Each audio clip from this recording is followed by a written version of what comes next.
അങ്ങനെ നമ്മൾ happy interview ഒക്കെ അറ്റൻഡ് ചെയ്ത് വന്നിട്ട് അത് പാസ്സായ സന്തോഷത്തിൽ ഞങ്ങൾ വേഗം മൈസൂർ ഒന്ന് കറങ്ങാലോ എന്ന് വിചാരിച്ചു.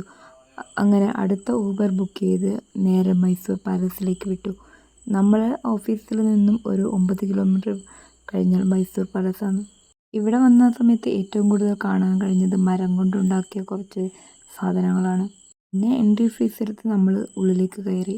ഇവിടുത്തെ എൻട്രി ഫീസ് കൂടുതലാണെന്ന് എനിക്ക് മാത്രമാണോ തോന്നിയത്, അതോ നിങ്ങളുടെ അഭിപ്രായം എന്താണെന്ന് പറയൂ.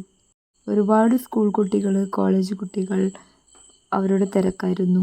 ഇതിനു മുമ്പ് 2 തവണ മൈസൂർ വന്നിട്ടുണ്ടെങ്കിലും ഇതിൻ്റെ മുമ്പിൽ നിന്ന് ഫോട്ടോ എടുക്കാമെന്നല്ലാണ്ട് ഇതിൻ്റെ ഉള്ളിൽ ഇന്ന് ആദ്യമായിട്ടാണ് ഞാൻ കയറുന്നത്. ഇത്രയും മനോഹരമായി അന്നത്തെ ആ കാലത്ത് അവർ നിർമ്മിച്ചിട്ടുണ്ടെങ്കിൽ ഒരു ഹാൻഡ്സ് ഓഫ് തന്നെ അവർക്ക് കൊടുക്കേണ്ടതാണ്. ഇതിൻ്റെ ഇൻഫ്രാസ്ട്രക്ചർ തന്നെ കാണാനൊരു ഭംഗിയാണ്. പിന്നെ ഉള്ളിൽ പോയി കണ്ടു നടക്കാനും. അങ്ങനെ അടുത്ത പാർട്ടുമായി വരാം. Bye bye.